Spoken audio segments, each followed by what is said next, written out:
a trabajar, vamos a prepararle a los niños una cancha de voleibol. Vamos a ver, estuvimos hablando también con algún hermano para poder hacerle algún tobogán, algunas hamacas, para que ellos después tengan un tiempo también para jugar juntos y aprender a jugar juntos como hijos de Dios. Amén. Así que estemos orando, estemos clamando, y aquellos que quieran ponerse a la brecha y tengan una idea puedan decirle: Señor, aquí estoy. Amén. Amén. Bendito sea el Señor. Así que bueno, vamos a empezar con el tema de hoy.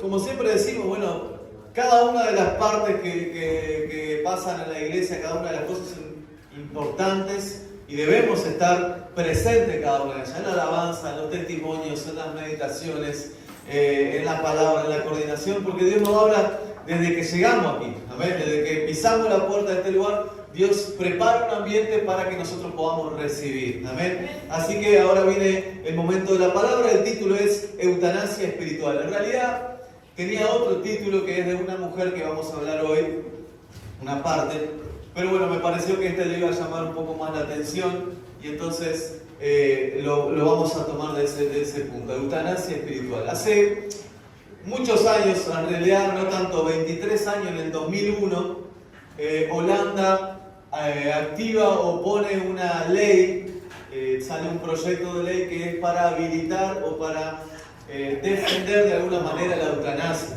algo que en muchos países, como por ejemplo el nuestro, no está permitido.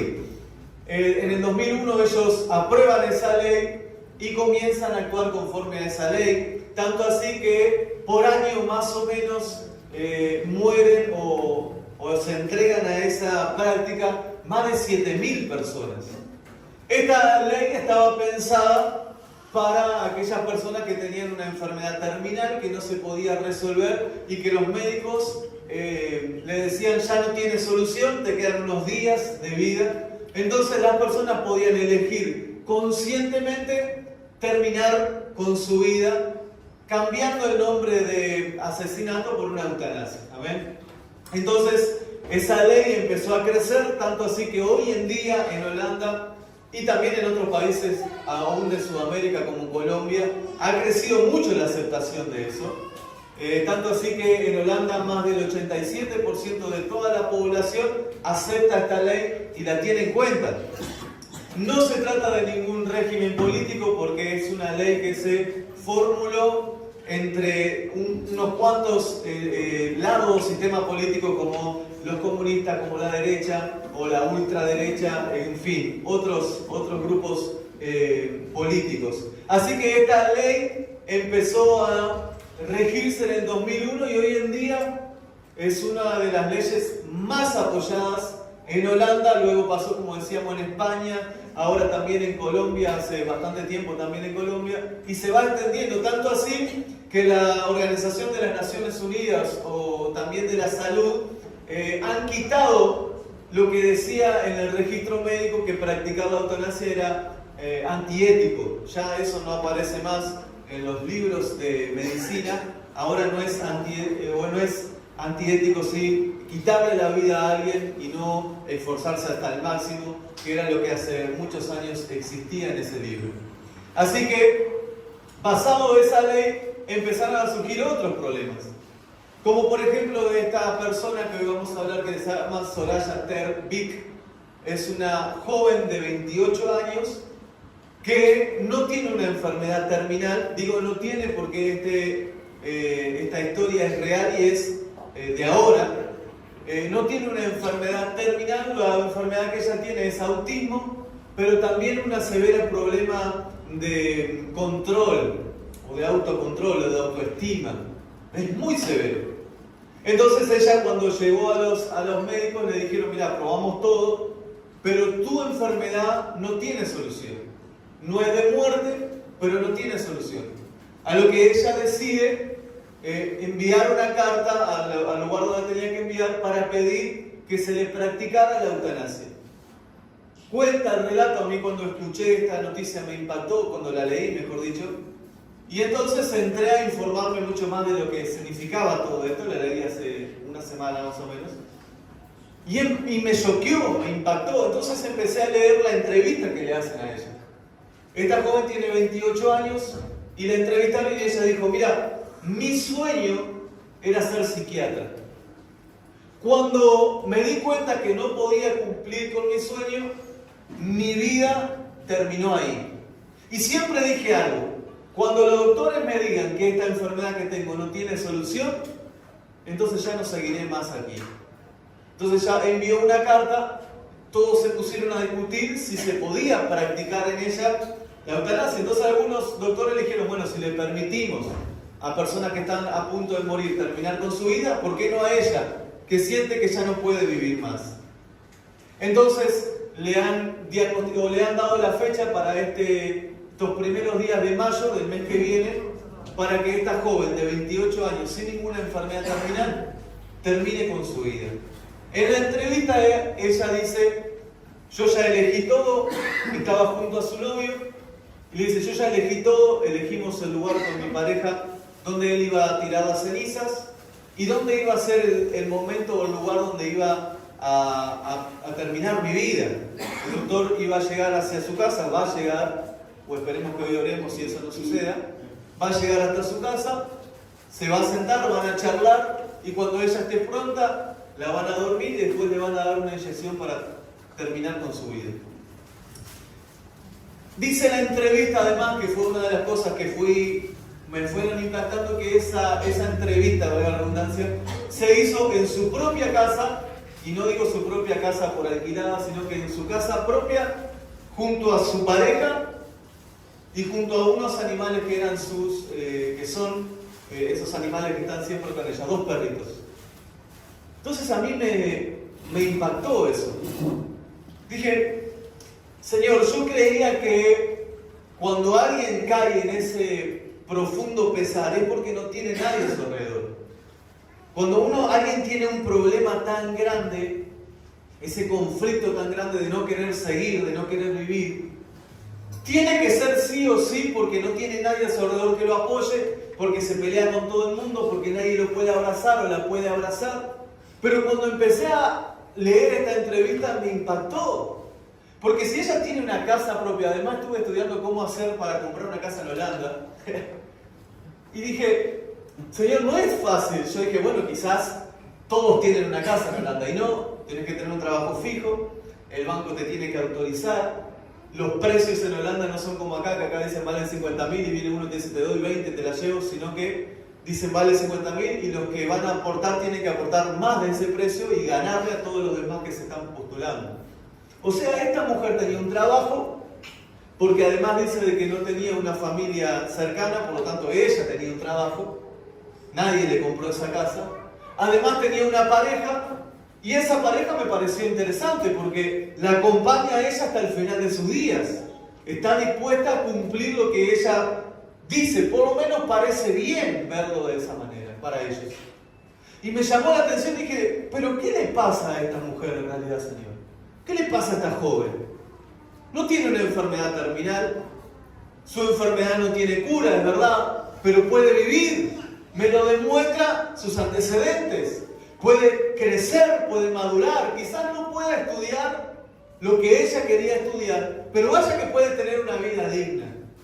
Muchos de los que están en el mundo desearían tener lo que ella tiene, pero ella no se fijó en lo que tenía, sino en sus sueños truncados, en lo que no puede hacer, o lo que la humanidad o el hombre le dijo que no podía hacer más. Y eso me impactó, porque dije: Señor, encuentro en la Biblia muchos personajes bíblicos que no pueden o quisieron en algún momento dejar de existir. Quisieron practicar la eutanasia. No quisieron matarse, sino que rogaron a Dios que exterminara su vida. Uno de los casos está en Génesis y habla de una mujer llamada Rebeca. Rebeca, esposa de Isaac, no podía tener hijos, ella era estéril, pero Dios le había dado una promesa a su esposo y le dijo que iba a tener una descendencia grande. Entonces, durante muchos años, y después cuando lleguemos al final de la palabra vamos a ver cuántos años, Rebeca no podía tener hijos y sus sueños estaban siendo frustrados. Pero luego de mucho tiempo, ella queda embarazada. Cuando queda embarazada empieza a sentir un dolor tan profundo, una una guerra tan profunda en su interior que no lo podía soportar, que no lo podía aguantar. Entonces, en un momento ella dice, Señor, si esto va a ser así, termina con mi vida. Y a mí me llamó la atención eso. ¿Cómo puede ser que una mujer que ahora tenía la promesa de Dios, por un dolor que sentía en su interior, le gritó a Dios, termina con mi vida porque no quiero más? Ella va a consultar a Dios y Dios le dice, mira, lo que te pasa a ti es que dentro de ti hay dos naciones que pelean. El más chico va a dominar al más grande, pero serán dos naciones. Y ahí salió Jacob y Esaú. ¿Hasta ahí me siguen? Jacob y Esaú se pelearon aún en el vientre de su madre. Dice que ella sentía una guerra dentro de ella. Pero Dios le dijo, no, tranquila. Es que hay dos naciones dentro de ti, hay una promesa grande dentro de ti. Y para hacer cumplir la promesa, en el momento más preciso vas a sentir un dolor grande y vas a creer que tus sueños se rompieron. Vas a creer de que Dios ya no está ahí. Otro caso fue Moisés. Cualquiera podría pensar que un hombre que habla tanto de Dios, que está tan cerca de Dios, no podría sentir el deseo de terminar con su vida. Un hombre que había visto tantos milagros, tantos prodigios, ¿de verdad quería destruirse? Pero la historia, el número nos relata de que sí. De que Moisés sale de Egipto y luego de un caminar y de ver grandes milagros con Dios, el pueblo tiene ganas de comer carne. Se hastió del pan, del maná del cielo, y ahora le vinieron con esta recriminación a Moisés. Moisés, no soportamos más. Estamos hastiados de comer el maná.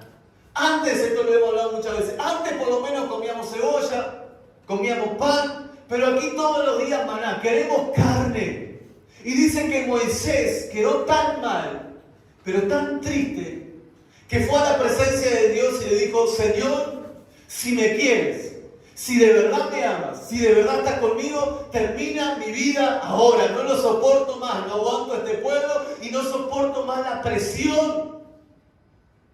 Yo dije, Señor, qué raro todo esto que está sucediendo. Luego veo la historia de Jacob.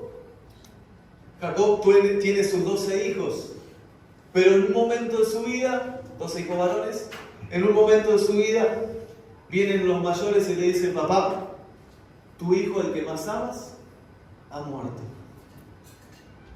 Y le muestran la túnica que él había cosido con tanto amor, destrozada supuestamente por un animal feroz. Jacob se tira al suelo, se tira ceniza de encima de él, que era señal de luto, y no come más que por una semana. Entonces sus hijos se acercan y dicen, papá, si no comes, si no te alimentas, si no sales adelante, te mueres. Y Jacob le dijo, déjenme en paz, en otras palabras, déjenme en paz. Porque yo voy a descender al Seol así, de cenizas. O sea, yo voy a ir a la muerte sufriendo y sin comer y sin alimentarme porque mi vida se ha terminado aquí. Esta noticia fue la noticia terminal. Esta noticia es la noticia que terminó con mis sueños. Yo tenía un sueño en José, valga la redundancia, era el soñador. Pero yo había escuchado lo que José me había dicho. Él había tenido sueños con Dios. Yo tenía mi expectativa en él. Dios va a cumplir su palabra en él y ahora se muere. Y otra de las historias, que es la que vamos a leer, que Dios nos muestra, está en Primera de Reyes, capítulo 19, versículo 1 en adelante. Vamos a leer unos 17 versículos, así que búsquenlo en la Biblia. Primera de Reyes. Ya la hemos visto, pero hoy la vamos a estudiar de esta manera. Capítulo 19, versículo 1 en adelante. Mi alma te alaba, Jehová. Vamos a leerlo juntos. Cuando lo encontramos decimos fuerte amén. Mi alma te adora. Dice así la palabra del Señor. Acab dio a Jezabel la nueva de todo lo que Elías había hecho y de cómo había matado a espada a todos los profetas. Entonces envió Jezabel a Elías un mensajero diciendo, así me hagan los dioses y aún me añadan, si mañana a estas horas yo no he puesto tu persona como las de uno de ellos. Viendo pues el peligro, se levantó y se fue para salvar su vida. Y vino a Beerseba, que está en Judá, y dejó allí a su criado. Y él se fue por el desierto un día de camino. Y vino y se sentó debajo de un enebro. Y deseando morirse, dijo: basta ya, oh Jehová, quítame la vida, pues no soy yo mejor que mis padres. Echándose debajo del enebro, se quedó dormido. Y aquí luego un ángel le tocó y le dijo: levántate y come. Entonces él miró, y aquí en su cabecera una torta cocida sobre las ascuas y una vasija de agua. Y comió y bebió y volvió a dormirse. Y volviendo el ángel de Jehová la segunda vez le tocó diciendo: levántate, come, porque el largo camino te resta.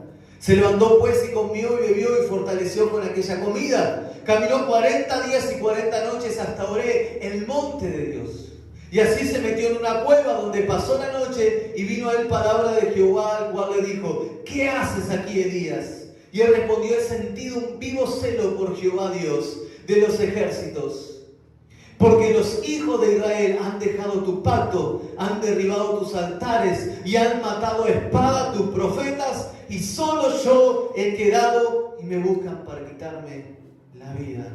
Amén. Hasta ahí vamos a leer, por lo menos por ahora. Guarde esa hoja porque la vamos a seguir leyendo. Escúchame bien lo que pasa. El primer versículo del capítulo 19 de Reyes nos enseña todo lo que Elías había hecho. Dice que Acab, el rey de Israel de ese tiempo, le dice a su esposa: mira, tengo algo que contarte. El profeta Elías hizo esto, esto y esto. Una de las cosas que había hecho el profeta era enfrentarse al rey y decirle: por lo que están haciendo, por haberse entregado a sus dioses, por no adorar a Dios, va a faltar el agua, no va a llover por mucho tiempo aquí. En una vez que yo clame, el cielo se cierra y no va a llover más. El rey no lo escuchó, entonces Elías ora a Dios, y por 3 años y medio la lluvia se detuvo. ¿Estamos acá? La lluvia se detuvo. No llovió por 3 años y medio, lo que significaba una hambruna tremenda. Los papás se comían a sus hijos. El estiércol de paloma valía mucho. Era un hambre tremenda, una desolación, ya habíamos hablado sobre esto, tremenda que pasaba en Israel. Hasta que, pasado esos 3 años y medio, Dios le dice: clama al cielo y ora porque la lluvia va a venir. Entonces dice que Elías sube a un monte y empieza a orar. Ustedes conocen esa historia. Y le dice a su criado: fíjate si viene una nube. Y él dice: no veo nada. Y así 7 veces, hasta que la 7ª vez su criado le dice: Elías, veo una nube como la palma de mi mano que se asemeja. Y Elías le dice: ve, corre y dile al rey que la lluvia viene rápido, que unja su caballo, que salga corriendo hacia la ciudad más cercana, porque la lluvia viene. Tanto fue así que algo me llama la atención. Esto lo leen en el capítulo anterior, capítulo 18. Que Elías se baja de la montaña y dice: y descendió poder sobre Elías. Tanto así que Elías corrió más rápido que los caballos que el rey Acab, que eran caballos especiales porque eran del rey, que era un carruaje especial. Corrió más rápido y llegó antes a la ciudad del gozo y de lo que sentía por ver que la lluvia volvía. Elías, una vez que pasa eso, también le dice al rey: tienen que entregarse al verdadero Dios. Y mientras todo el pueblo estaba escuchando, dice: ¿quieren saber quién es Dios? Nos encontramos al mediodía, traigan a los profetas de Baal y yo les presentaré a mi Dios. Y recuerdan que Elías desciende fuego del cielo e inunda todo el altar y quema el holocausto, y todo el pueblo empieza a decir: Jehová es Dios, Jehová es Dios. Pero luego de esa situación, luego de esos momentos terribles, pasa algo inesperado, por lo menos para mí. Le llega la noticia a Jezabel, la esposa del rey, y la esposa del rey le responde con una carta: Elías, te lo prometo, esto significa esto, te lo prometo, que voy a matarte así como mataste a los profetas de Baal. Voy a perseguirte, voy a buscarte, te voy a encontrar y te voy a quitar la cabeza como lo hiciste con los profetas de Baal. Elías recibe esa carta y le entra una angustia tremenda y se va. Se va y deja a su criado y camina un día entero, y cuando llega a un lugar llamado Beerseba le dice: Señor, basta ya. Y yo no sé cuánto de los que hoy están aquí le han dicho al Señor en algún momento, basta ya. No sé cuánto de los que hoy estamos aquí le han dicho al Señor, no quiero vivir más. No quiero seguir más así. O quizás también le han dicho al Señor, Señor, no quiero estar más en la iglesia. No quiero congregarme más. No quiero seguir más así. No aguanto, Señor. No soporto la lucha, no soporto la prueba. Dice tu palabra que tú no pones ninguna prueba que no podamos superar, pero quiero decirte, Señor, que esta no la puedo superar. Quiero decirte que esto es demasiado fuerte para mí. Y voy a decir algo, por mucho tiempo prediqué que Elías tenía miedo de Jezabel. Y he escuchado muchas prédicas sobre eso y quiero decirles que me equivoqué. Empecé a estudiar bien qué significaba lo que tenía Elías y lo que tenía Elías no era miedo, sino que era una angustia profunda. ¿Quién me lo dice? Santiago. Capítulo 5 dice, porque Elías era un hombre sujeto a pasiones como nosotros. Y me di cuenta de algo. De que Elías tenía sentimiento, claro que sí. Y lo que a él le pasaba no era que le tenía miedo a una mujer. No le tenía miedo a un ejército. Él se había presentado frente de 450 profetas de Baal. Donde él perdiera lo iban a matar. No tenía escapatoria. Elías, cuando lo vinieron a buscar el ejército, vinieron de a 50 y de a 100 a buscarlo. Él estaba en una montaña y le dijeron, ven porque el rey te llama. Y él dijo, Señor, desciende fuego, y los mató. Él no tenía miedo del ejército. Eso no es real. Lo que él ahora sentía era una angustia profunda por ver que el pueblo no cambiaba. Y esto me lo dice la palabra, porque cuando Dios le dice, ¿qué te pasa? Le dice, siento un vivo celo por Dios, siento un vivo celo por la casa de Dios, pero nadie se convierte, nadie me hace caso, nadie me escucha, nada cambia. Y puedo sentir la angustia de Elías, golpeándose en su rostro, golpeando las paredes, golpeando el piso, diciendo, no aguanto más, Señor. No entendieron la sequía, no entendieron la lluvia, no entendieron el fuego, y ya no puedo más. Mira lo que esta mujer me dice. Como si destruyéndome a mí cambiaría algo. Yo reconozco de que Elías no tenía miedo. Lo que Elías tenía era una angustia profunda. Y yo entiendo que hay muchos hermanos y muchas personas hoy en día que quizás no tienen miedo, que quizás ya no tienen miedo a morir, no tienen miedo a perderlo todo, no tienen miedo a lo que está pasando en el mundo, no tienen miedo al anticristo, pero tienen una angustia profunda. Un sentimiento de decir, ya no aguanto más.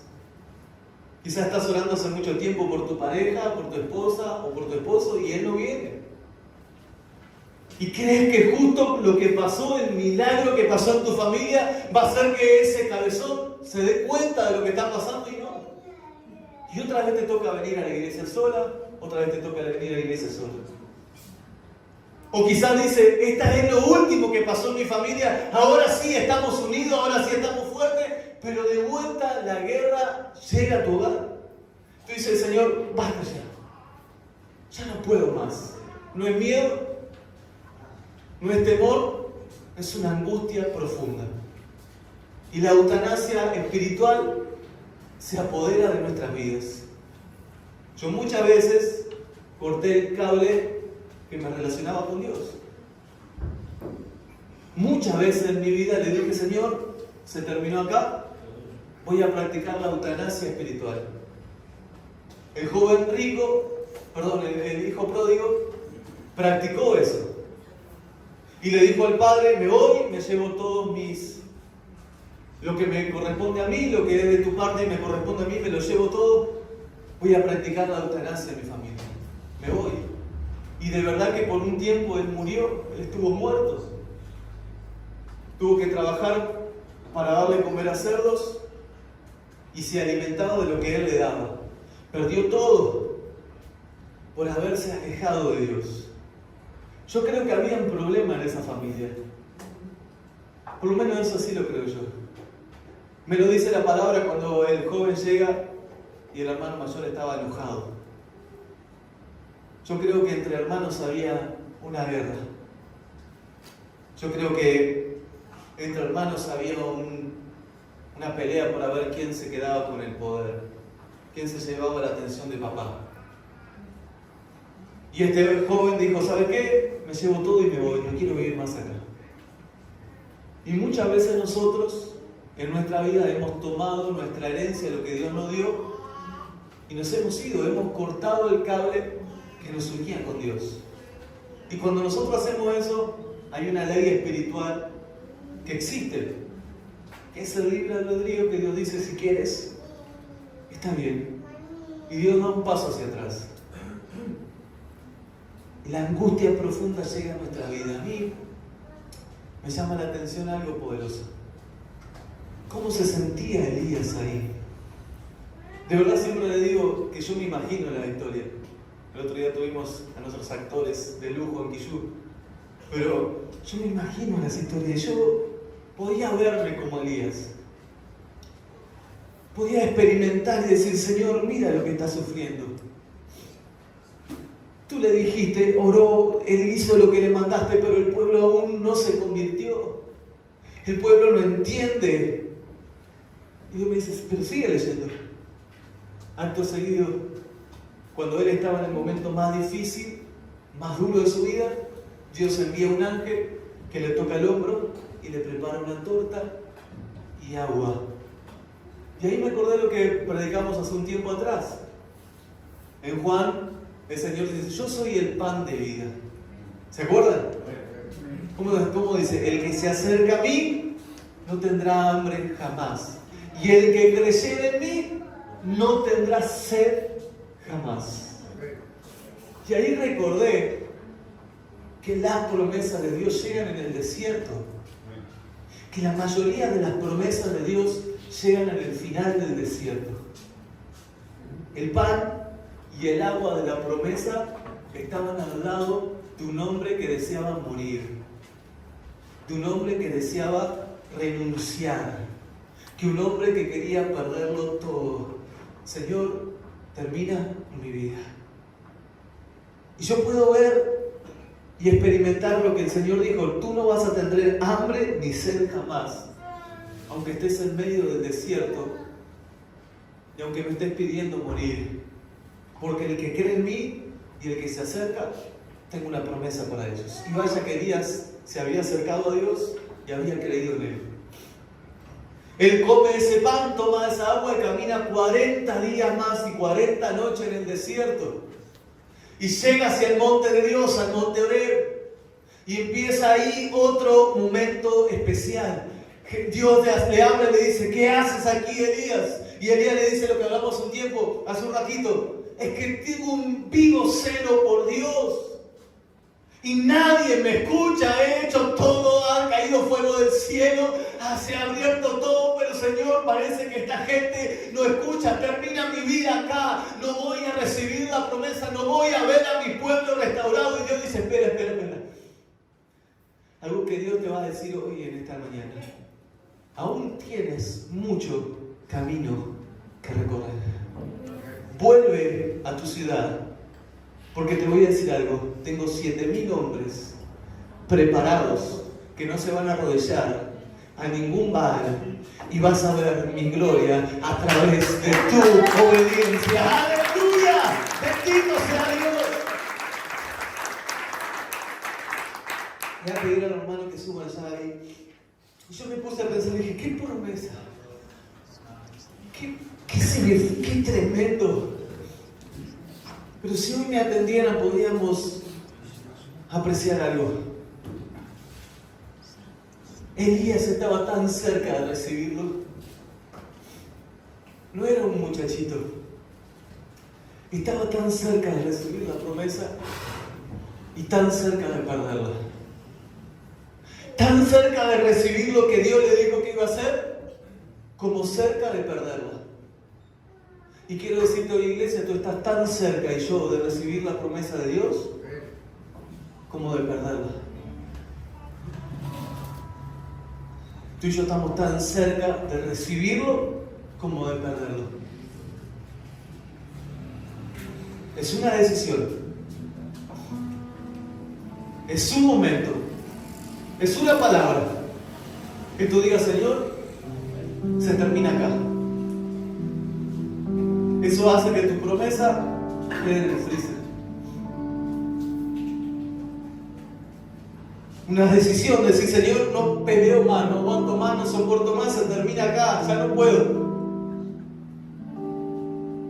Pero yo empecé a mirar la vida de Elías y dije, Señor, si tú me hubieras hablado como le hablaste a Elías, si yo hubiera visto caer el fuego, si yo hubiera peleado con 450 profetas, vale, tú me hubieras dado esa gracia.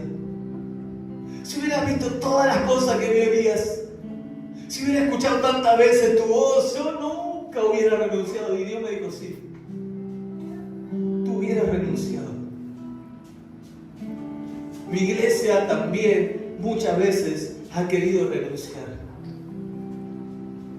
Y no se enteran que están tan cerca de la promesa como lo estuvo Elías. Y volviendo a la historia, Rebeca esperó 60 años para tener un bebé. Isaac había recibido la promesa porque su papá también la tenía.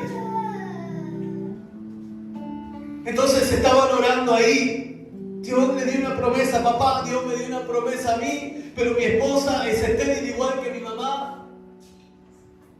Y empezaron a orar, y a orar, y a orar, y cuando Rebeca tenía 60 años, Dios le dice, llegó el momento, te felicito, estás embarazada. Y en el momento, en los últimos meses, Rebeca no soporta más dolor. No sé cuántas mamás se han sentido así. Un dolor tremendo. Los varones no estamos hechos para soportar ese dolor. Pero empezó a sentir un dolor tremendo, pero era más grande que lo que pueden sentir las mujeres de hoy en día. Porque eran dos luchando, peleando en su vientre. Y Rebeca le dice algo a Dios tremendo: si esto es así, muero acá. Y Dios le dice, no soporta, porque ese dolor que siente es porque la promesa de Dios está cerca. Esa lucha que se levantó es porque la promesa de Dios viene pronto. No cortes el cordón, no te vayas, no practiques la eutanasia conmigo. Déjame ver cómo la gloria de Dios se manifiesta en los que soportan firme la prueba de Dios. ¡Aleluya!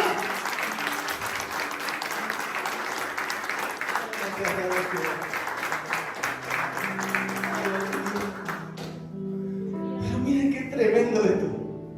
Jacob quiso morir por lo que escuchó de afuera. Jacob no había escuchado la verdad, no era una respuesta de Dios, él no había visto a su hijo morir. Eran solo sus demás hijos diciéndole, mira que sí, que murió. Y hay veces que personas te dan noticias, aún personas cercanas a ti, pueden ser doctores, pueden ser amigos, pueden ser familiares, te dicen, mira, sí, no, es verdad, no vas a salir de esta.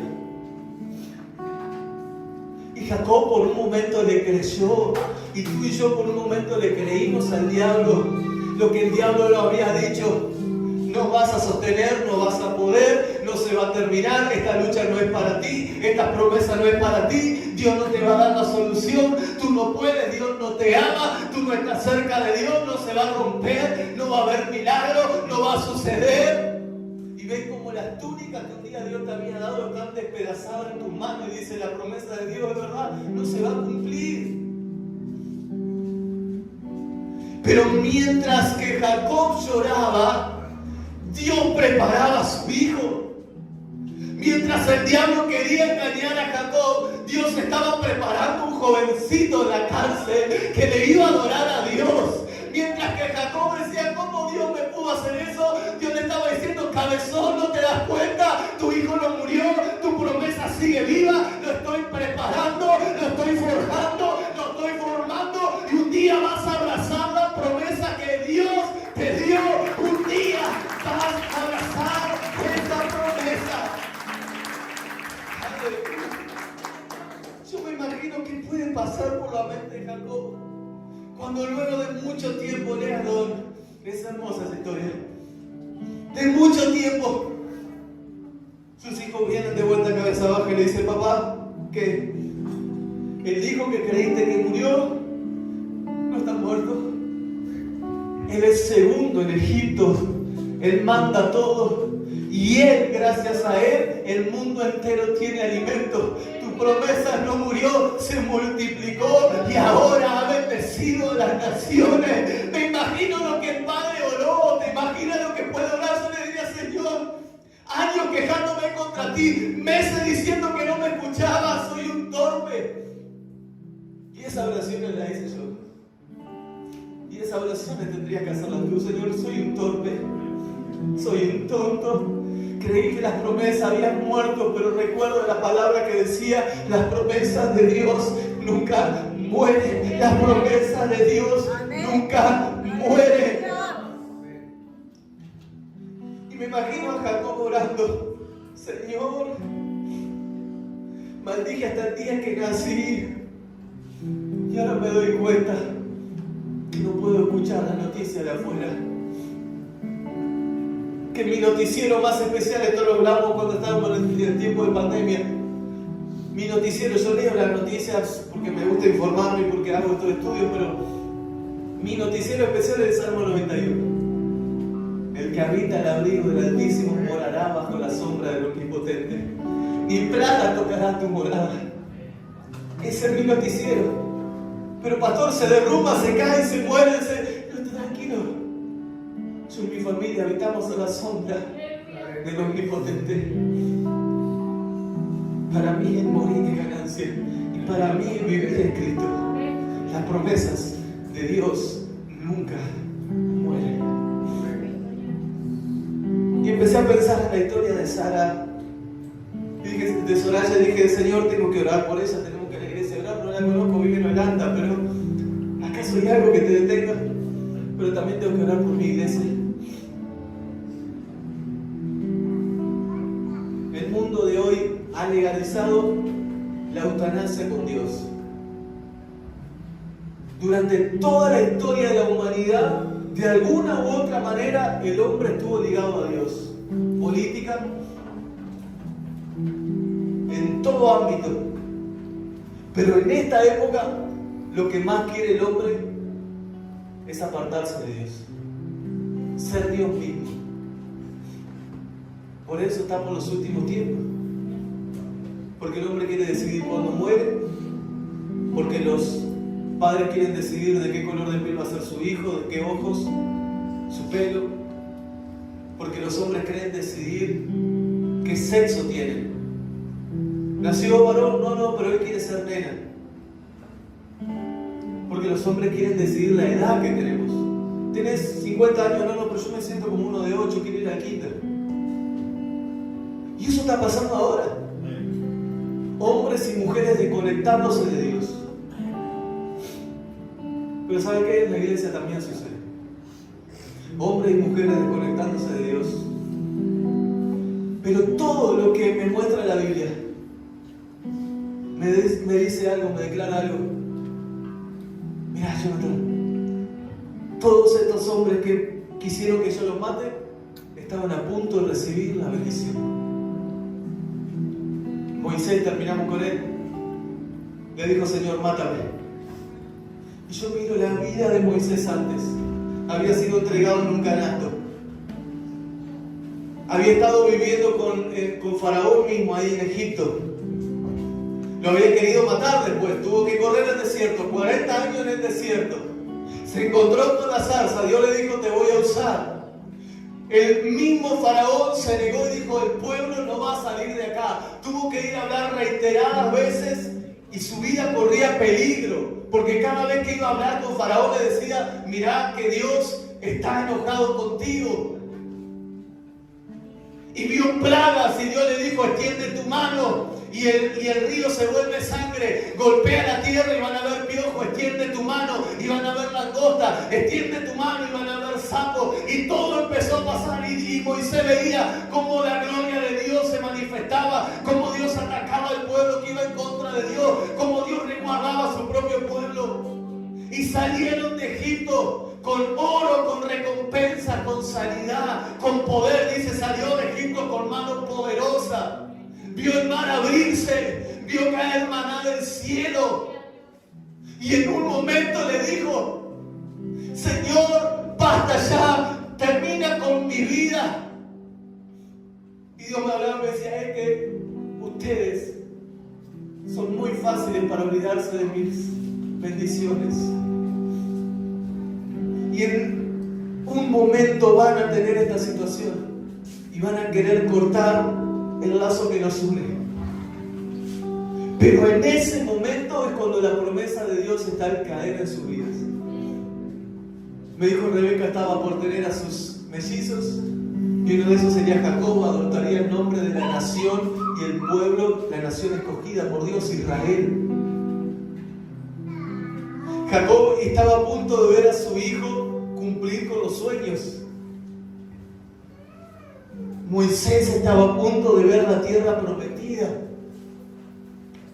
Elías estaba a punto de ver un ejército de 7.000 hombres que no se iban a doblegar las rodillas contra Jezabel. Y la iglesia está a punto de ver al Rey de Reyes, Señor de Señores, venir con gloria. Pero estamos demasiado sumisos al problema. Y hoy es el tiempo en que cortemos con esa ley y que podamos decirle, Señor, en mi vida no se practica la eutanasia. Nunca más te voy a pedir que me quite la vida, aunque piense que ya tengo demasiados años. Yo sé que tú cumplirás tus promesas. Algunos dicen, bueno, Rebeca tenía 60, yo tengo más de eso. Pero Sara tenía 90 años y se cumplió su promesa. Por eso hoy en día Dios está diciendo, hermanos, por favor, no se vayan. Hijos están a punto de recibir la promesa más grande. Cristo viene. Él viene pronto. Y esta mujer Sara, y ahora sí va a morar, Soraya Terbeck, dice que odia cuando le dicen que tengas un buen viaje. Porque ella dice que no va a ir a ningún lado, que solo va a morir. Y eso fue lo que terminó de impactarme. Cuando nos olvidamos que aún tenemos un viaje en el cual hacer. El diablo la impulsa a que se quite la vida para que su alma se pierda para siempre.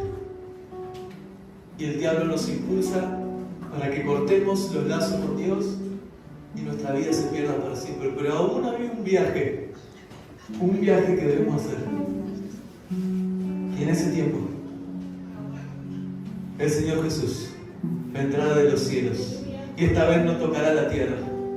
Y con voz de arcángel y con voz de trompeta del cielo, aleluya, llamará a su pueblo y se escuchará la voz que Él dijo en los evangelios: mis ovejas oirán su voz y me seguirán. Y en ese momento, los muertos primero en Cristo subirán hacia su presencia y luego su iglesia subirá a su presencia. Y en ese tiempo en la tierra habrá llanto, habrá crujir de dientes, pero en el cielo habrá una fiesta, un nuevo viaje, un nuevo lugar. La iglesia de Cristo está a punto de recibir la mayor recompensa de los siglos de la humanidad, del cielo y de la tierra. La iglesia de Dios pronto va a su viaje eterno. Aleluya. No sé cuántos de los que están aquí han querido cortar por algún problema, por alguna situación. Algunos lo sé. Pero aunque pase el tiempo, como dice esta canción que vamos a cantar, sé que tu promesa se va a cumplir.